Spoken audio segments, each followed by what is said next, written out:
Alright, hi, I'm Jackie Ragey, and this is my 107 field trip project. So what I did is I made different cake layers to describe the different sediments deposited that we saw on the trip. So I'll just go through them and describe the different layers. So the first one we saw, the youngest, is the Chirac Formation, and that consists of laminated silts. That's about 60% clay. It was deposited during the Emerson phase, which is kind of one of the last phases of the glacial Lake Agassiz draining. Next we have the Brenna Formation, and the Brenna is 80% clay, and it's very, very sticky, which makes for building on Fargo very difficult. And it was deposited during a deeper water phase than the Chirac, which is why it's finer grained.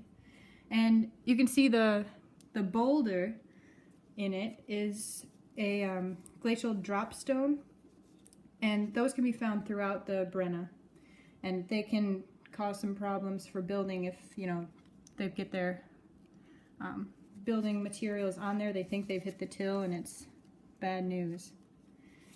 So next we have the glacial till. That's a pretty thick layer in comparison to the others, and this was deposited between 20 and 9.6 thousand years ago during the last glacial ice age, as the glaciers retreated and melted.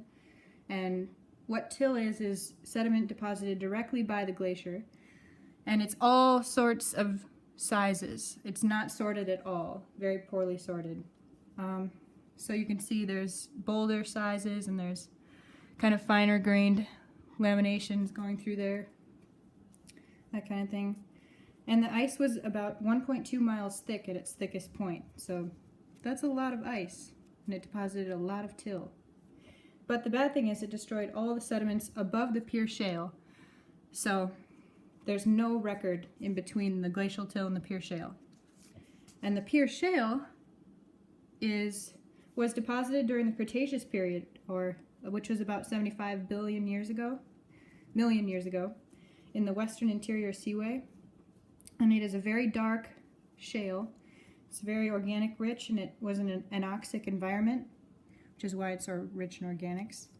There are quite a few fossils found in there, like bivalves, baculites, mosasaurs, ammonites, and shark teeth. And that's ranges from about 200 to 600 meters thick. And finally, we have the Niobrara Formation. In eastern North Dakota, it's about 170 feet thick, and it is interbedded shale and chalk, which chalk is composed entirely of these little calcium carbonate organisms called coccolithophores. And it was a very buff white color, and that is because it was a well-oxygenated environment in the western interior seaway, a little bit shallower than the pure shale. And here you can find multiple species of fossils like fish, spines and scales, and oysters, shark teeth. So yeah, there's some fish in there. So yeah, well, that's my project. Thank you.